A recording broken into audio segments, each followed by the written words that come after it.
My name is Rachel, and I'm a 33-year-old homemaker. My husband, Adam, and I have been married for 4 years, but we haven't been able to have a child yet. We're undergoing fertility treatments, but conceiving has proven difficult.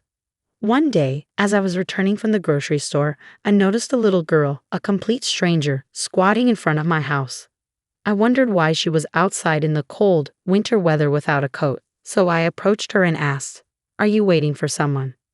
Can you tell me your name?" "Selena." "Selena. Okay. Where's your mother?" "Mommy went somewhere," she replied.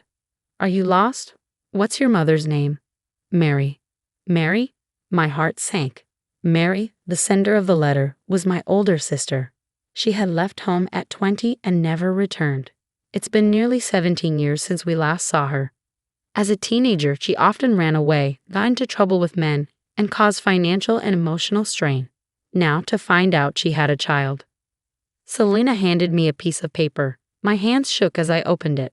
Inside were the words, "Take care of this child for a while." "No way," I whispered. "Are you Mary's daughter?" "Mommy said to stay here because you're her sister," Selena explained.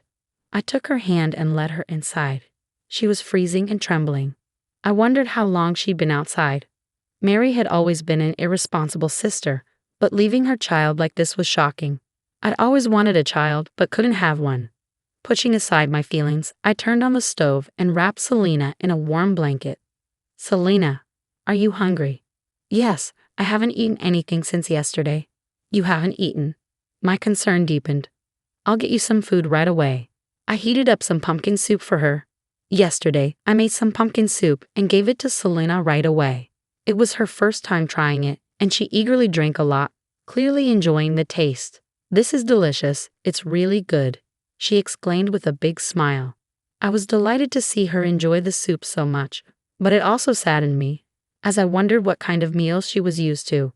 Instead of questioning her about her usual diet, I focused on cooking more food for her to enjoy. I made fried chicken, an omelet, and rice, and she devoured everything, praising each dish as delicious and tasty. Once she seemed completely satisfied, I suggested we take a bath. It seemed she hadn't bathed in a few days and her hair was greasy. "Selena, how about a bath?" I asked. Her expression tensed for a moment, and I could tell she wasn't entirely comfortable with the idea. "You don't like baths?" I asked. "No, it's fine," she replied hesitantly. I hurried to the bedroom to find some smaller clothes for her to wear as pajamas. When I returned to the living room, Selena was gone. Hearing water running in the kitchen, I peeked in and found her trying to wash her hair in the kitchen sink. "What are you doing? The water is so cold," I exclaimed. "You'll catch a cold." Selena apologized, but I assured her she didn't need to. I wrapped her in a blanket and took her to the bathroom. She seemed amazed as I led her inside. "This is just like the house I saw on TV," she exclaimed. From her reaction, it seemed the house where Selena lived did not have a proper bathroom. It broke my heart to think that Mary made her wash in cold tap water from the kitchen to save on gas money.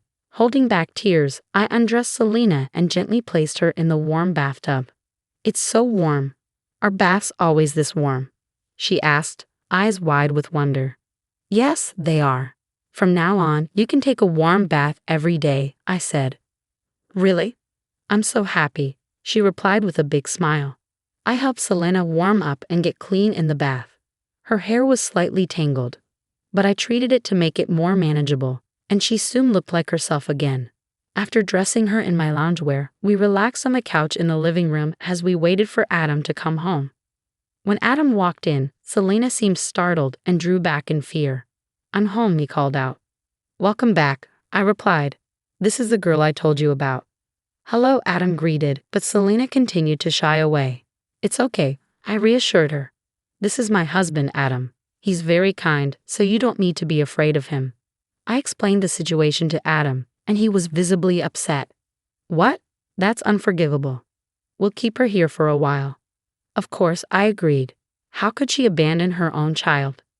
Once Adam and I had discussed the situation, we went back to Selena, who was curled up in the living room. I spoke gently to her. "Selena, as I mentioned, this is my husband, Adam." "Hi, Selena. Please call me Uncle Adam," he added. Selena nodded timidly, and I went on to explain. "The three of us will be living together here for a while. Is that okay with you? Is it really okay for me to stay here? Selena asked hesitantly. Of course, I said with a reassuring smile. And once we get settled, you'll be able to go to elementary school. I've never been to school, Selena said quietly. You've never been to school? What about kindergarten? I haven't gone to kindergarten because I'm no one, Selena mumbled. My heart ached hearing her words. She was too young to understand why she might feel this way. I decided not to press her further that day and let her rest instead. The next day, we would find a way to help her adjust to her new life. I informed my parents about Selena's situation, and they rushed over to see us. Upon meeting Selena, they introduced themselves as her grandparents, Grandma and Grandpa, and enveloped her in a comforting hug. Selena seemed puzzled but happy, as if she had never realized she had grandparents before. After entrusting Selena to my parents' care, I headed to City Hall to obtain Mary's family records. To my surprise, Mary was unmarried, and there was no record of any children. It appeared that Selena's birth had never been officially registered, making her essentially a non-existent child who never received any formal notices, such as enrollment for elementary school. This revelation shed light on why Selena referred to herself as no one.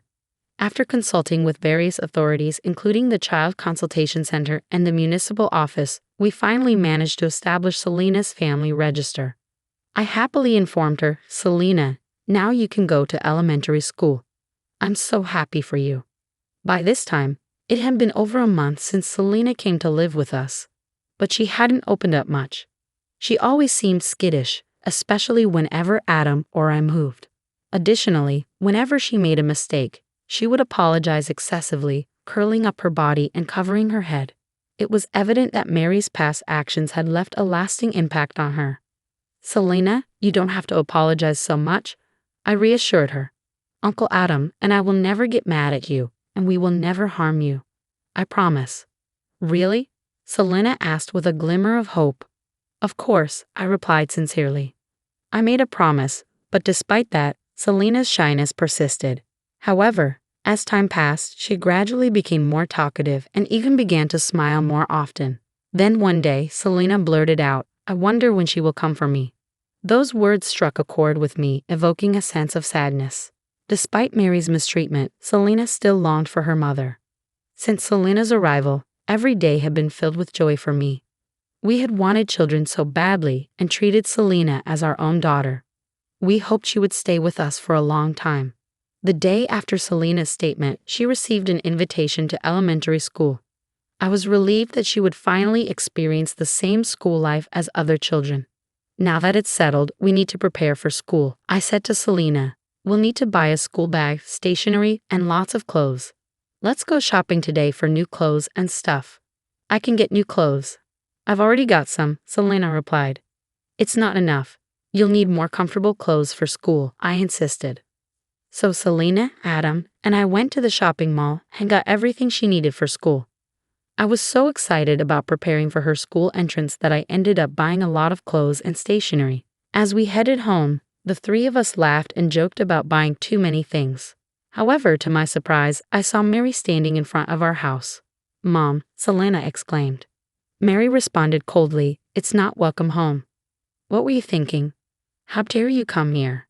I stepped in, trying to calm the situation. Hey, calm down. Don't yell. It's not productive. First, you need to apologize to Selena. But Mary only glanced at Selena and refused to make eye contact. What are you trying to do? I asked. We can't just stand here talking. Let me in the house. I'll do it even if you don't tell me. Let's go, Selena, Mary said, ignoring my question. I decided to let Mary in and ask her what was going on. Is this your husband? She asked, pointing at Adam. He's a nice guy. Nice to meet you. I'm Adam, he replied. I don't know how to say this, given it's our first meeting, but the way you've treated your child makes you an unfit parent. Mary seemed taken aback by Adam's boldness. You're too arrogant, my brother-in-law. You can't talk to me like that. You don't know me. Maybe not, but I do know you didn't take care of her properly. How could you neglect your own child? Adam countered. Mary, clearly irritated by our accusations, seemed unable to grasp the gravity of her actions. I was perplexed by her lack of accountability. I asked Selena how she felt about seeing her mother, and it was clear she was still scared. She couldn't look Mary in the eye and recoiled in fear.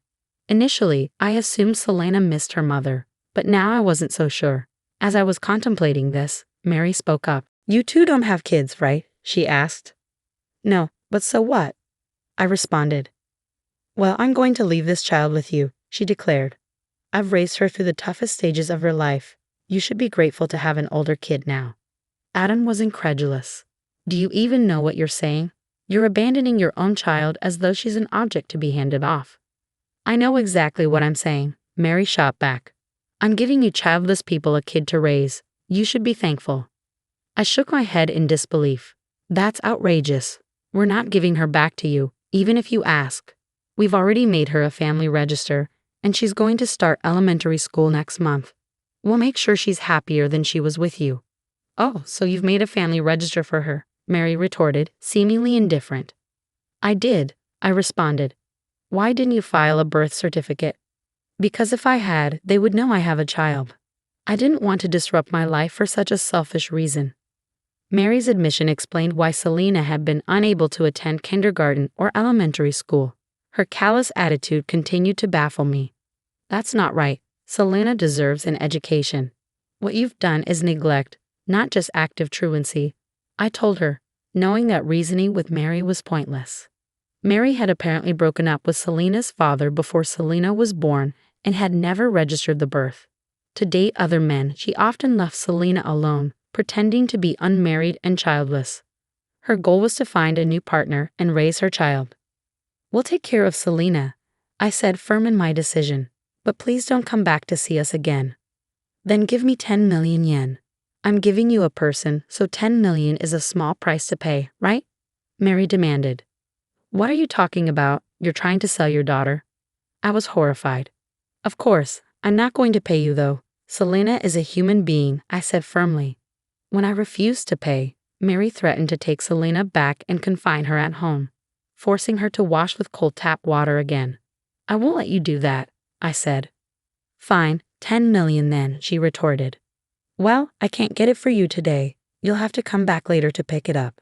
I'll keep Selena here until then," I said, pretending to agree to her demands to keep Selena safe. "Whatever. I don't want to be bothered with her anyway," Mary replied dismissively. Though I had no intention of paying Mary, I lied quickly to prevent her from taking Selena away. Knowing Mary might return to reclaim her, Adam and I considered what steps we could take next. But before acting, we wanted to understand how Selena felt. "Selena, do you want to go back to your mommy?" I asked her gently. "I don't want to go back. Mom scares me. She always bumps into me and says mean things." "I don't want to go back," Selena confessed. "I see," I said gently. "The other day, you mentioned wondering when your mother would come for you. Was that because you were afraid she'd make you leave us?" "Yes," Selena replied, her eyes downcast. "I was worried that if Mommy came, I'd have to go back to that house. But I want to stay here forever." "I understand," I reassured her. "We'll do everything we can to make sure you can stay with us from now on." With Selena's feelings clear, Adam and I decided to investigate Mary's background further. We contacted an investigative firm known to Adam and discovered Mary was now engaged to a successful lawyer. We formulated a plan to keep Mary from taking Selena away and worked discreetly to prepare everything. A week later, when everything was set, we informed Mary that we had the money and invited her to our home for the exchange. During the meeting, I had my parents care for Selena. When Mary arrived, she immediately asked if I had the money. "I won't give you the money, and I won't give you Selena either," I declared firmly. Mary's expression turned sour. "I came all the way here because you said you had the money ready. Now give it to me. Do you realize how heartbroken Selena is?" I challenged her. "You're trying to sell your own child for money. Unbelievable." "How I raise my child is none of your business," Mary shot back. "Children grow up just fine on their own. You don't understand because you don't have kids. Did you even tell your boyfriend about having a child?" I asked pointedly. "Of course not. He's a successful lawyer and we're getting married next year. We plan to live happily ever after. Don't bother us," Mary said dismissively. Just then, the door opened and Mary's fiancé, the elite lawyer, walked in. He had heard our conversation. "Don't tell me what you just said is true," he said, shocked. Did you lie to me? What's going on?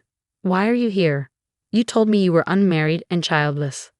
I've never been married, Mary said. I just happened to have a child by mistake. By mistake? That's a terrible thing to say, Adam exclaimed, disgusted. The lawyer confronted Mary. I was about to marry you without knowing you cheated on me. Of course, I'm breaking off the engagement. You lied to me, so you'll need to pay me alimony. Wait, broken engagement alimony? Please don't leave me, Mary pleaded. Shut up. I can't marry a woman who treats her child like that. I don't even want to see your face, the lawyer replied, turning his back on her. Mary turned to me, her eyes filled with anger. Rachel, you brought him here. Why did you do this to me? Because I knew I couldn't handle it the usual way. I'm going to discuss Selena's case with this lawyer, I explained. I was suspicious, but after hearing your words today, I realized the truth. From now on, this lawyer will represent me and my family. You'll regret making an enemy of a lawyer, Mary threatened. Soon after, a police officer arrived at our house. I had previously reported Mary for child abandonment, and authorities had secretly recorded our previous conversation. I also informed them of her visit that day. Mary was taken into custody for child neglect and abandonment, facing a stint behind bars. Although it was a lengthy and complex process, Selena was eventually allowed to stay with us permanently. The lawyer demanded compensation from Mary for breaking the engagement, and she faced legal consequences. After her release from prison, Mary lost both her fiancé and Selena. Additionally, she had to work hard to pay the alimony and child support, which took a toll on her appearance and ability to attract men. Recently, she stormed into our house, crying and demanding Selena back. She's my baby. Give her back. What are you talking about? Selena is ours now. I won't let you take her back, I told Mary firmly. No, not mommy. Uncle and auntie are mommy and daddy, Selena chimed in. Mary, rejected by her own daughter, walked away in despair. I vowed never to let her regain custody of Selena. Mary would have to reflect on her actions alone. Meanwhile, Adam and I have stopped our painful infertility treatments. The three of us now live our days filled with laughter and joy. I'm grateful for the happiness Selena has brought into our lives, and I hope to spend the rest of my life giving her all the love I can.